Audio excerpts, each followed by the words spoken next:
Ano na guys, tali Isa lang na. ang 250. Ilan yan Anong sa isa? akin? Ito oh. Dalawa oh. Yan.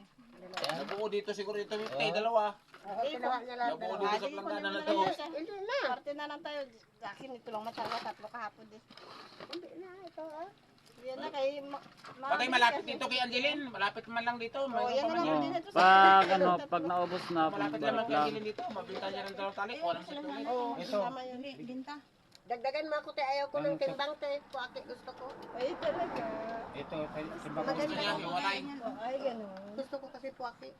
Ay, sa akin, hindi na. Yan na lang. Wala na iwan naman ang timbangan doon. Timbangan, Son. Pidudugang ko. Yeah, timbangan niya.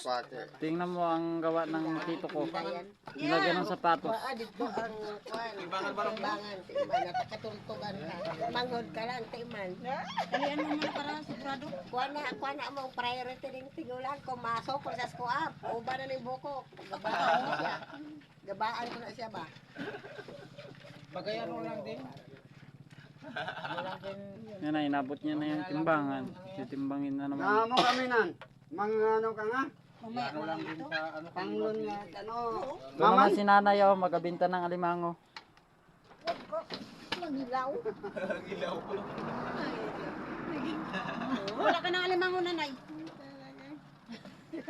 Nabinta niya yung sa kanya kapon. Hindi kami, wala kami kabinta. Pag-ihit ko sa baba, pag-akyat ko. Wala, ganyan ito, no? Karot na ganun dahon kapon sa sunod. Shout out sa papa ko. Ay, meron silang 5 tali, Pamala isang sa akin piraso. Maris-maris na yan. Rachel, naubos na mabot. Isang pirasong binta niya. Buti ba nga sa'yo kapon nila, dapat? Si nanay kahapon. Nakaapat si nanay kahapon. Ay, 3 lang pala guys. Pakipalo naman guys. At yan. Bali tatlo lang pala. Mag-iwan ka na rin ng bakas at riyak. Maraming salamat po. Yung akin nung nakaraan araw sa imbo.